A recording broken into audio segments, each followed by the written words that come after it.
The officer slammed her against the squad car so hard her breath vanished. Cold metal pressed in her cheek. A cuff snapped tight around her wrist. "I didn't do anything," Megan Parker said, her voice cracking as blue lights smeared the night. "You got the wrong person. Stop resisting." The officer barked, though she was perfectly still. Across the sidewalk, a black man lay face down on the pavement, another officer's knee digging into his back. He was bleeding from his lip. He kept saying the same thing, quiet and steady. "I can't breathe." Megan had seen videos like this. She had rolled her eyes at them. She had said, more than once, "If you just follow instructions, you'll be fine." Now her hands shook as the second cuff closed. A small crowd gathered. Phones lifted. Someone shouted, "Hey, she didn't touch him." "Back up," an officer yelled. Minutes earlier, Megan had been walking home from her late shift at the insurance office, rehearsing an argument she planned to win at dinner. She had noticed the traffic stop. She had slowed down, curious. The man had stepped out of his car with his hands up. She had thought, this will be over fast. Then he'd stumbled when an officer shoved him. Megan had said one sentence. Just one. "He's cooperating." That was when everything exploded. Now, as she was pinned to the car, fear washed over her in waves, hot, dizzying, unreal. The man on the ground coughed and went quiet. An officer reached for something on his belt. A woman in the crowd screamed. Megan tried to turn her head. "Please," she said. "Please check your body cam." The officer leaned in close. "You should have minded your business. If you're still listening, thank you for staying with this moment." Sirens wailed closer. The officer tightened his grip, then looked past Megan's shoulder, his expression changing. "Wait," he said sharply. "Who called this in?" And then the man on the ground stopped moving. Megan watched the man's chest, waiting for it to rise. It didn't. Someone shouted, "He's not breathing." An officer finally lifted his knee, swearing under his breath. Another radio crackled. Everything felt suddenly frantic and slow at the same time. "Ma'am, stay still," the officer holding Megan said, but his voice had lost its confidence. An ambulance arrived within minutes, though it felt like hours. Paramedics pushed through the crowd. One knelt beside the man and started compressions. Megan couldn't see his face anymore, just his shoes sticking out at an awkward angle. Her stomach twisted. This wasn't supposed to happen. This wasn't how things went in her world. As the chaos swirled, her grip on the cold reality tightened. She remembered her last Thanksgiving, arguing with her cousin. "Cops have a hard job. The media exaggerates. Black Lives Matter goes too far." She'd been sure of it, comfortable in it. Now her wrists burned in the cuffs. They sat her on the curb while the officers talked in low voices. One paced. Another kept glancing at the phones, still recording. Megan's mind raced backward. The stop had been for a broken taillight. She'd heard it over the police radio when the officer first arrived. The man, his name was later whispered as Eric Johnson, had asked why he was being pulled out of the car. His hands were shaking, but they were visible. Megan had stepped closer without thinking. She'd grown up believing speaking calmly solved things. She believed authority listened to reason. "Ma'am," an officer said sharply, snapping her back. "Why did you interfere?" "I didn't," she said. "I just said he was cooperating." The officer scoffed. "That's interference." Across the street, a woman yelled, "She's just a witness." The officer's radio chirped again. "Supervisor en route." Megan felt a strange flicker of hope. A supervisor meant rules, process, fairness. Then she heard another officer say, quietly, "We need to sort out what she saw before the cameras do." Her hope vanished. The supervisor arrived fast, tires screeching as he pulled up. He took one look at the crowd, the phones, the ambulance lights, and his jaw tightened. "What happened?" he asked. Two officers spoke at once. Megan listened as her own actions were reshaped in real time. She was described as aggressive, yelling, interfering with an active stop. One officer said she tried to step between them and the suspect. "That's not true," Megan said, her voice hoarse. "There's video. Everyone has video." The supervisor finally looked at her. Really looked. Her work badge still hung from her neck. Her blazer was smeared with dirt. Her eyes were red and wide. "You should have kept walking," he said flatly. They stood her up and searched her purse on the hood of the car. Every zipper sounded too loud. She felt stripped down, exposed, humiliated. When they found nothing, one officer muttered, "Still obstruction." Across the street, the paramedics loaded Eric Johnson onto a stretcher. His face was gray. An oxygen mask covered his mouth. Megan felt tears spill without warning.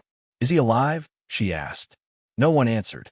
The supervisor turned back to the officers. "Cameras?" "Running," one said. "Witnesses?" "Too many." The supervisor sighed, then pointed at Megan. "She goes in. We'll figure it out downtown." Panic hit her chest like a weight. "For what?" she asked. "What am I being charged with?" "Disorderly conduct." "Obstruction," he said. "We'll sort it out." As they led her to the back of the cruiser, Megan caught her reflection in the window. Hands cuffed, face blotchy, eyes hollow. She remembered every comment she'd ever made online. Every time she'd said, "It's not that bad." Every time she'd scrolled past someone else's pain. The car door opened. That was when a young officer hesitated and said, "Sir," her phone's still recording. The supervisor froze. "If you're wondering how something so small could matter, stay with this." The supervisor's eyes dropped to Megan's hand. Her phone, forgotten in the chaos, was still clenched in her fingers. The screen glowed faintly. A red dot blinked. "Turn that off," he said sharply. I don't know how." Megan lied, panic making her reckless. Her thumb hovered, shaking. An officer reached for it, then stopped. "Cameras. Witnesses. Too many eyes." He pulled his hand back like he'd touched something hot.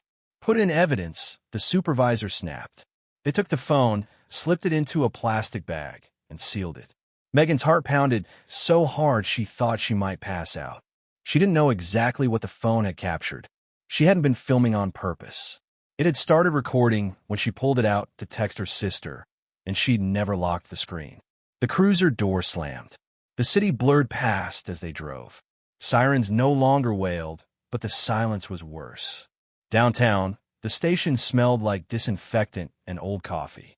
They walked her through a side entrance, past a desk where an officer didn't look up. Her cuffs stayed on.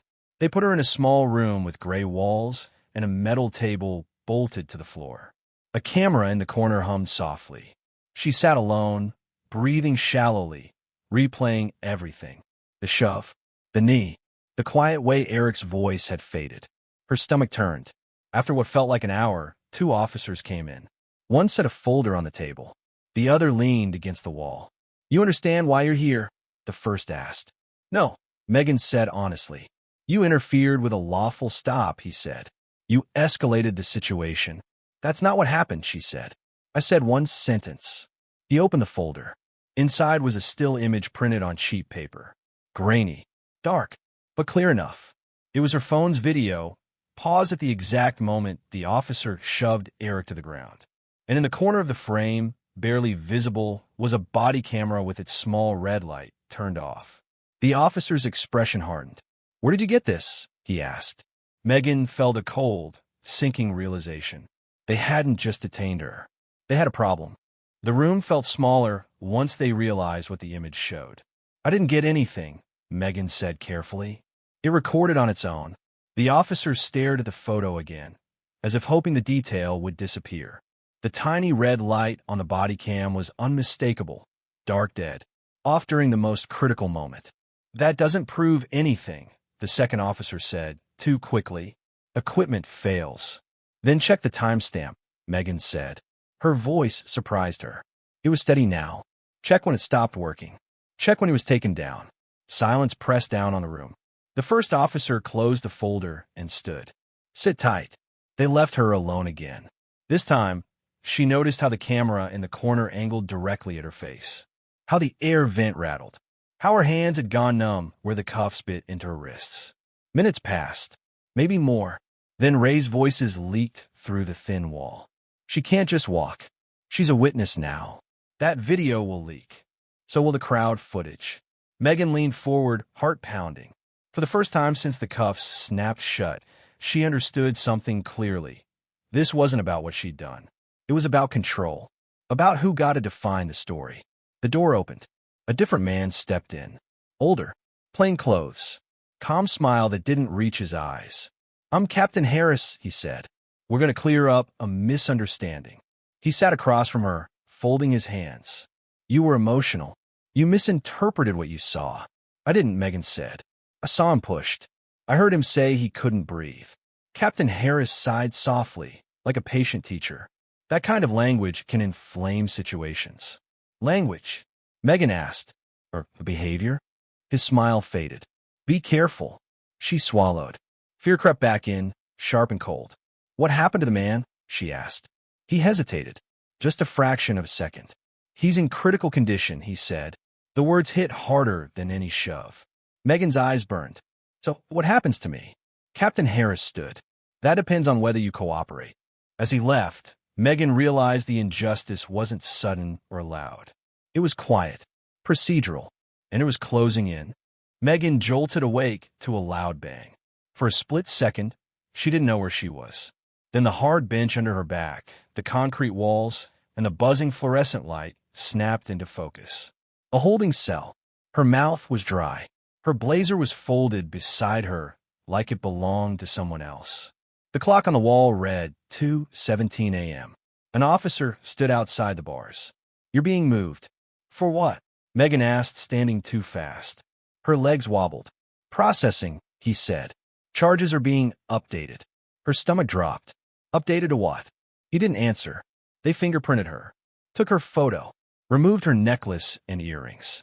Each step felt unreal, like she was watching herself from far away. She thought of her parents, asleep in their quiet suburban house, believing the system worked because it always had for them. In a small interview room, Captain Harris returned. His calm was gone. You're being held for obstruction and incitement, he said. You influenced a crowd during an active police incident. I was alone, Megan said. People showed up after. You said something, he replied. Words matter. So does video, she said. His jaw tightened. That video is under review. By who? Megan asked. He leaned closer. By people who understand context. A wave of anger cut through her fear. You mean people who protect each other? For a moment, she thought he might snap. Instead, he straightened. You'll spend the night here. The door closed behind him with a heavy finality. Hours dragged. A woman in the next cell cried softly. Somewhere down the hall, someone laughed. Megan sat on the bench, hugging herself, replaying the moment she'd spoken up. One sentence, one truth. Just before dawn, footsteps approached. An officer stopped at her cell and slid a paper through the bars. It was a bail form. Amount, $25,000. Her breath caught. I can't afford this, she whispered. The officer glanced away. You should have thought about that before getting involved. As he walked off, Megan realized something chilling. If not for one forgotten detail on her phone, no one would even know she was telling the truth. If you're wondering how far this can go, keep listening. The shouting started just after sunrise. Megan was half asleep when voices echoed down the hall. Angry, urgent. Doors slammed. Someone cursed loudly. An officer rushed past her cell without looking in. Her heart began to race. Minutes later, Captain Harris appeared again, this time with two lawyers in suits Megan had never seen before. One of them held a tablet, gripping it like it might bite. What's going on? Megan asked, standing. No one answered her. They stopped outside her cell. One lawyer leaned toward Harris and whispered, not quietly enough. It's already online. Harris's face drained of color. That's impossible. The phone was secured. The cloud, the lawyer snapped. Automatic backup. Someone pulled it. Megan's knees felt weak. Pulled what? She asked. Harris finally looked at her. There was no calm left now. Just anger and calculation.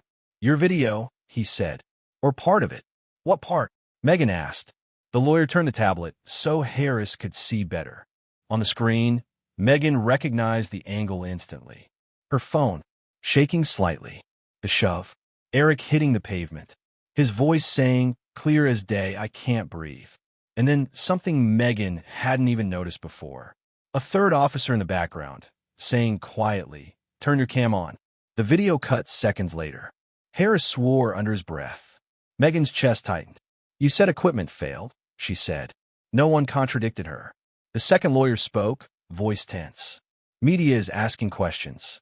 Civil rights groups too. They know she's in custody. Harris turned sharply. Who told them?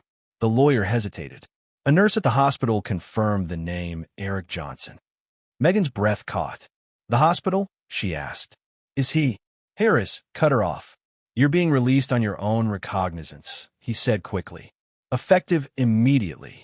Relief flooded her, sharp and dizzy. So the charges are pending, he interrupted. Do not speak to anyone. Do not post anything. Do not leave town. An officer unlocked her cell. As Megan stepped out, Harris leaned in close and lowered his voice. You think this video protects you, he said, but you only caught one angle.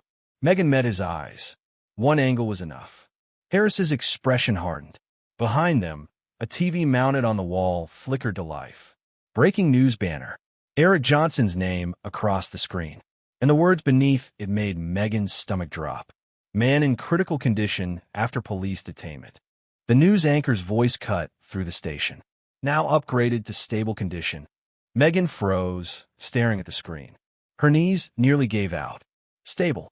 The word felt unreal, fragile, but alive. Outside, cameras waited. Reporters shouted questions as officers rushed her through a side door. Flashbulbs popped. Someone called her name. Another voice yelled, "Thank you for filming." She didn't answer. She couldn't. Her head rang, as if she'd been underwater too long. Hours later, Megan sat alone in her apartment, shoes still on, hands wrapped around a mug she hadn't touched. Sunlight spilled across the floor like nothing had happened. Her phone buzzed nonstop, texts from coworkers, her sister, unknown numbers. She ignored them all. She opened social media by accident, her thumb moving on instinct. The video was everywhere. Millions of views. Slowed down, zoomed in, paused on the exact detail that changed everything. The body cam. Turned off. Commentators argued. Officials released careful statements. The department announced an internal investigation. The officer who had shoved Eric Johnson was placed on leave. 2 days later, charges against Megan were formally dropped. No apology, just a cold sentence buried in a press release. She visited the hospital once, stood outside Eric's room, unsure if she belonged there. His sister stepped into the hallway and looked at her for a long moment. "You're the one who spoke up," she said. Megan nodded, tears rising. "Thank you," the woman said quietly. That night, Megan replayed her old certainty in her mind. The comfort of believing injustice was exaggerated, distant, someone else's problem. She understood now how easy it was to say nothing when nothing was happening to you. One sentence, one forgotten recording, one small red light being off. That was all it took to expose the truth. If this story stayed with you, consider subscribing and sharing it with someone else. Some realities only change when they're witnessed.